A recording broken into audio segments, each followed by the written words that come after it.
I have a question. You say that robots can make art for us when they have this artificial intelligence and a saw chappy. Where the idea was that if you could have your own conscious mind, you were able to make art. But if you hear many other philosophers, the job that they say you need to study now is art, because that's one of the only jobs robots won't be able to fully take over. Well, I think it's a form of self-reassurance in the sense that you say that to say, okay, well, there's at least one thing that robots cannot do that I can do, so I'm still very important. I see it's really, I don't know those philosophers you mentioned, but it sort of reminds me of what the Catholic Church used to say, which is that we are central universe, we're alone, we are the best creatures. I don't think so, okay, no offense to the Pope, but I don't think so, dude. So about art, that's the thing. What is art? What is creativity? One movie I mentioned, Blade Runner, is saying that the only difference between those robots and us, the only difference is empathy. That's it. That's what the movie is saying. It's quite interesting. Say, well, we as humans, we can feel empathy, which means that we can understand the suffering of other people. But robots cannot feel empathy. And in 2001, A Space Odyssey, the robots say, well, I'm going to kill people because it's more rational, more logical. He doesn't understand that he's going to create suffering. So about those philosophers, the thing is, what is art? What is creativity? I'm always trying to understand what it is. I think just like science fiction, I can sort of recognize it. But usually, what I want to explain something to my students in film schools. In film schools, I also teach in film school. It's about cinema, it's about art also. And I say, well, one thing you should know about art is that it's mostly reproducing. And I ask them to do something. Maybe we can do it right now. Can you guys close your eyes for 1 second? Okay, 10 seconds, please. Please close your eyes for 10 seconds, all right? Please close your eyes. Ma'am, you don't want to close your eyes. You don't want to close your eyes. Can you close your eyes for 10 seconds? All right, guys, close your eyes. Now, I would like you guys to imagine a new color. Come up with a new color. Do you see the new color? Who's got a new color for me? Who's got a new Pantone? I think many people here are graphic designers. Do you have a new Pantone for me? Okay, open your eyes. Who's got a new color? Nobody. Oh, I'm disappointed. No, because the thing is, when we think about colors, of course, we think about colors that we've seen before. We think about colors that already exist. And then we sort of assemble them to do a painting, to do graphic design, to do all the things. But in the end, we unfortunately know also with artificial intelligence that our intelligence is also very limited. Our brain is amazingly limited. And well, if you're not convinced by this, think about those two concepts, infinity and eternity. There's this writer from Argentina called Borges. And Borges wrote this amazing short story called The Library. And Borges is speaking about a library which is huge because it's a place where you find absolutely all the books that we ever written, but also some books which only contain the letter A, and only the letter B, and AA, and BB, and basically all the books possible fit in this library.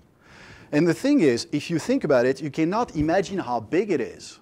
But Borges wrote this short story to help us understand the concept of infinite, because we cannot understand what infinity is. Every time we think about something infinite, which means no beginning, no end, we think about something that maybe had to happen before.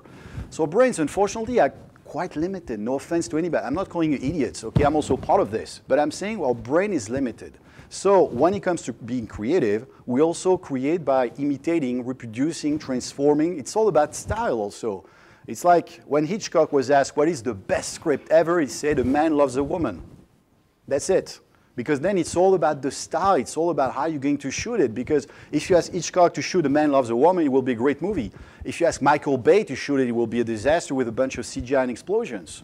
So can robot create? That's also a thing. I was asked before, aren't we all creative? And I said, no.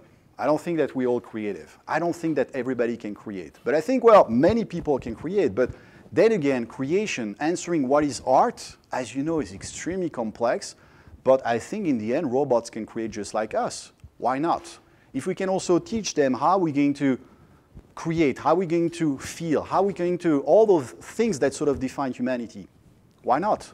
So Blade Runner is saying, no, the difference between us and robots is not about art, it's not about creativity, it's not about being sensitive, it's about empathy, which is quite close to being sensitive. But once again, those philosophers don't have the answer. I don't have the answer myself either. But I just think that in that case, probably they don't understand what artificial intelligence can do. Artificial intelligence is amazingly scary. It's also very exciting. Artificial intelligence right now, today as we speak, is out in Afghanistan and Pakistan to shoot people. They're called drones. They don't even need human beings to operate and to kill other people. They are extremely smart. And they can detect terrorists from regular people, sort of. So artificial intelligence, I don't think that the difference between real intelligence and artificial intelligence will be about art, unfortunately. And I guess you're all depressed. Yes, ma'am.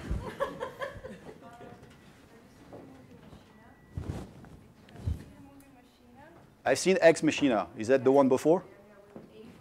Yeah. Yeah, this in the movie, the robot shows extreme amount of intelligence and intuitive behavior, where she deceives the guy. I feel like this is a possible scenario for.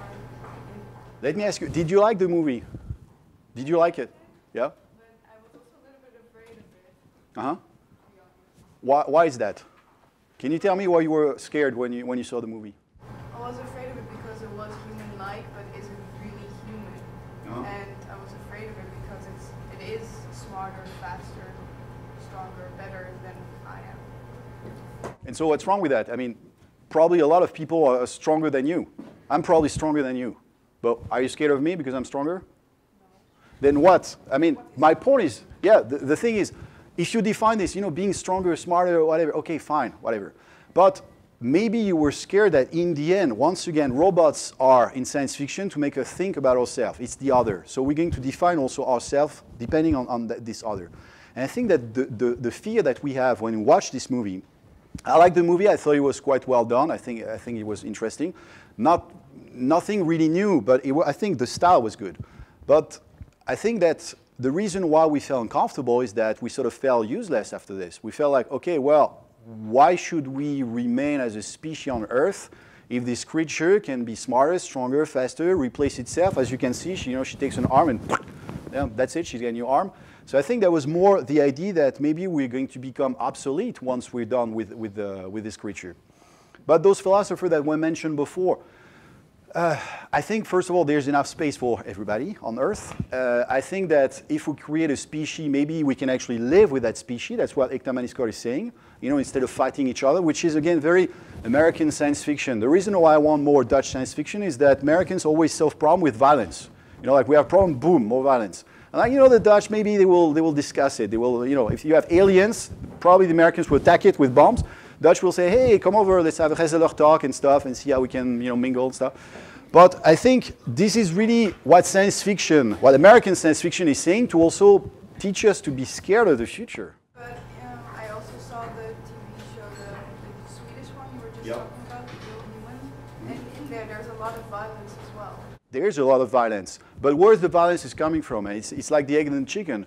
The reason why the robots decide to go on rampage and kill other humans is, well, we sort of started it. We're sort of saying, think about the robots like you would think in terms of civil rights, in the sense that also in Blade Runner, they speak about robots like skin jobs.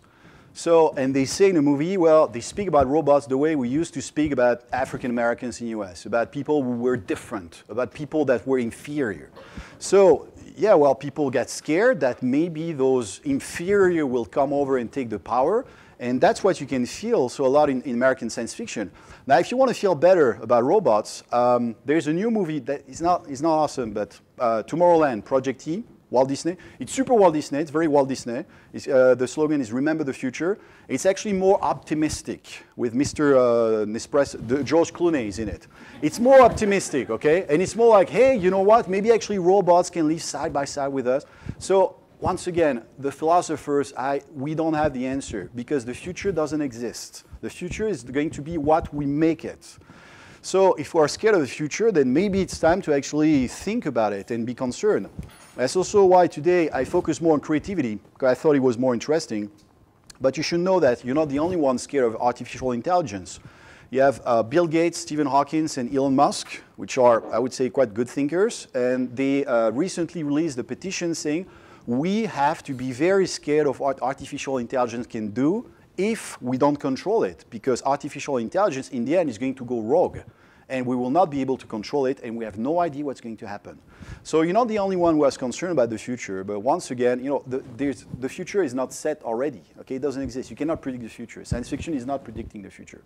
But I think if you are concerned about it, I think it's actually very good. I think that the movie actually reached its goal, which is to make you think about the future and what we can or what we should do with those robots.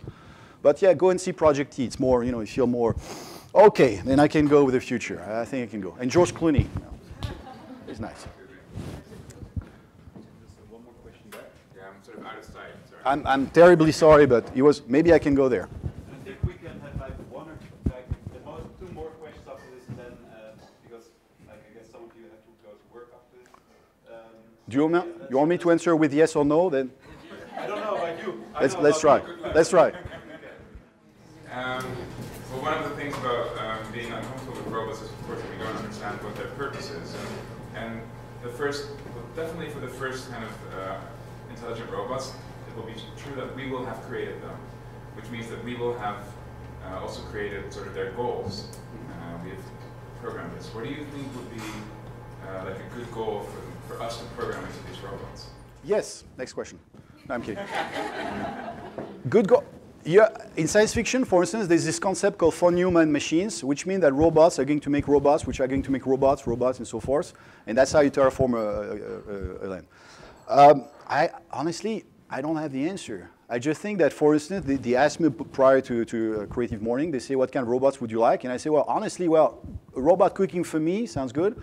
But I wanted like a robot that could sort of take care of my house, something that could deter potential threat, whatever. Again, I mentioned before coming to Netherlands, which is a super safe country, I was in places which were not as awesome. So security is something I'm always very concerned about.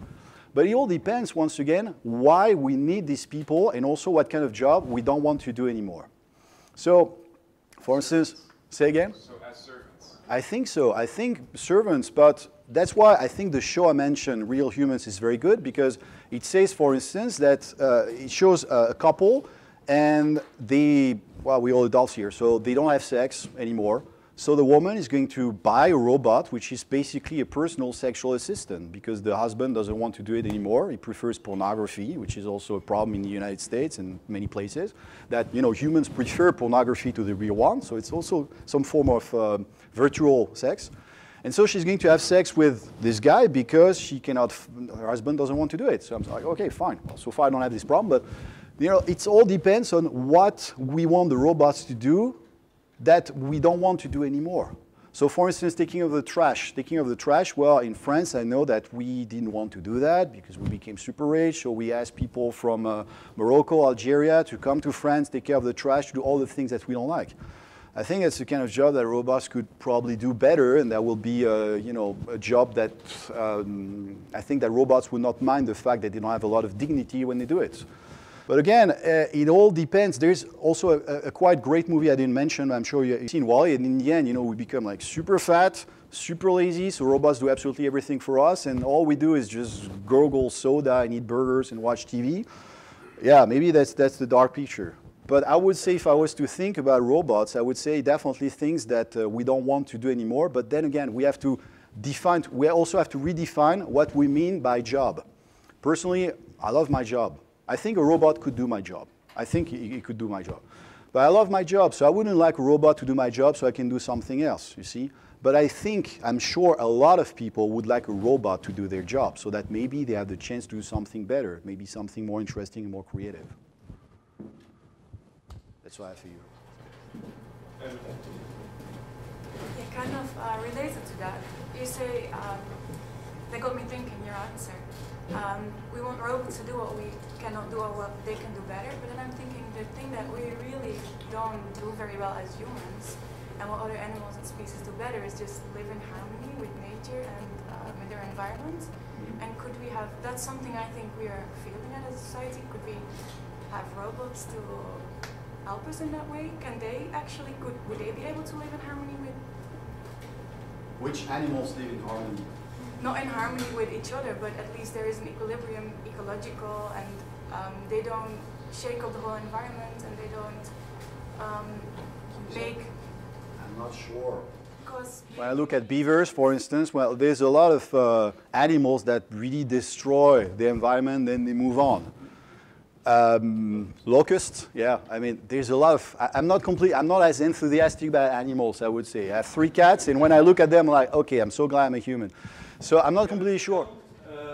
Put millions of cows in a little small place that what other animals don't raise, grow cows for their own food. Ants do. What? Ants use lice as cattle. but the scale is They, not as. they put them together. Yeah, but anyway, I guess your question is also like, because human can actually destroy the world, whereby animals won't. So. This is still in harmony, like the ants, how they do it, it's in harmony in their little system and it keeps their system intact, like how the locusts act, it keeps their system Once again, I'm not completely sure. I think you idealize the animal world, but it's okay. I understand what you mean. It's all about living in harmony. So do you think, for instance, that maybe robots can bring more wisdom? Is that what you're saying? That maybe, yeah. Okay. I wish, but once again, I mean, wisdom, the idea of wisdom, you know that, well, this is a very peaceful country, and, well, you guys don't really have an army, you don't think about invading other places, but for many countries, how you define success is to be rich and to have as much as you can, and that's, for instance, in the US, and live in the US, and really, if you want to be successful, you have to make a lot of bucks. That's what defines your happiness and your level of success. So once again, this idea of wisdom depends on different societies, and maybe that's your ideal to live in harmony, and I respect that 100%. I mean, my comment about animals was different. I think, of course, it sounds very wise and very good, but once again, you have to define this concept of living in harmony. In the Middle East, for instance, everybody wants peace. All the people I spoke to, they want peace. For 12 years I live in the Middle East, everybody wants peace. There's never peace in the Middle East. Why? Because people have a different version of what peace should be. For people from Hezbollah, they say, well, there should be peace. We love peace, but before we have to destroy Israel. Okay, sure, why not? Be my guest, try. But the thing is, it's extremely complex to live together because we also have different beliefs, we have different ways of considering the world. And in the end, maybe robots can provide us with some kind of general rule for everyone. And in science fiction, you see this. I read several novels in science fiction when robots say, okay, you guys, enough, okay? We're going to help us live in harmony together. But most of the time, it starts by destroying half of the population. So, is it like a good, is it a utopia? Absolutely. I mean, utopia written in the 16th century is about people living peacefully together. But the problem is that most utopia ended up in dystopia, in the sense that if you want the best for people, if you want everybody to live together, unfortunately, in the end, well, you have USSR, for instance, where everybody was supposed to live in harmony. Now, I'm not saying that it means it doesn't work, but I'm just saying that if we cannot make it work, I'm not sure that even smarter beings can help us with that. I think maybe we should take care of that with ourselves. I don't think that other intelligence can do, unless, once again, they get rid of a lot of humans, because a lot of humans do not want to live in harmony with their environment. There's a perfect example in the first Matrix film, where one of the robots, I think it's Agent Smith, explains that the first Matrix, the first virtual world, was perfect in every way. It was a utopia. Yeah. And most of the people died in that utopia because they don't want to live in harmony. Yeah, unfortunately, it's true. I mean, we have impulse. We do crazy stuff. I don't know. Maybe last question where I can be more optimistic. More, hey, the future is beautiful. I have only a question. Why do you need people in your organization? You ended the sheet before this one. Yeah. Your own organization. What do you need? Everyone. Yeah, no, but for what? The thing is, all right, so Shift, we started Shift because the idea, well, first of all, I was really amazed that there is no Dutch science fiction. I mean, there are some writers who, of course, yell at me saying, hey, we exist. But I say the point is that to develop science fiction and also think about the future. Because if you meet with people who are designing robots, let's say in the Netherlands, I met them, and they actually told me, hey, we have a cool robot. What can he do? He can make pancakes. I mean, this obsession for pancakes. And I was like, okay, that's great, but once again, I'm pretty sure I can make better pancakes than a robot. So the thing is to also put people together, designers, scholars, thinkers, scientists, everybody, to also think about the future. Because those scientists in Delft, they're brilliant. They're really good. I mean, they can do things amazing. But sometimes, you know, they're engineers, so they just design something because they're told to. So they also need people more creative who can say, hey, how about we do a robot that does not only do pancakes, that can maybe do bœuf bourguignon, I don't know, something. But the idea is to really have everybody together, and so we started only 4 months ago. Already I'm pretty happy because we have a very good return in the sense that people contact me. I even have people from the police academy contacting me saying, well, we would be interested to think about the future with you guys.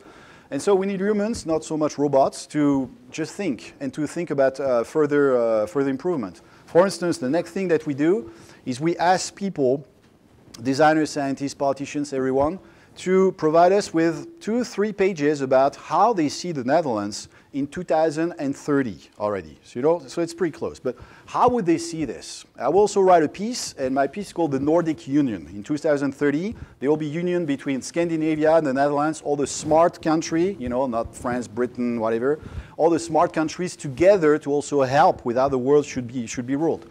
So that's one thing that we do, and if you are interested, really, Shift is completely open. It is set for now at Erasmus University, but it's not an ivory tower. I also wanted it to be not just a thing of scholars, because when a bunch of scholars are together, you really want to kill yourself. Okay, it's because I love my colleagues and stuff, but if it's only scholars, it's annoying. It's really annoying. So we need people from all walks of life. For Shift Talk last week, we had somebody, we had a musician that interacted with the audience. We had a playwright, we had a writer, we had many different people, scholars also.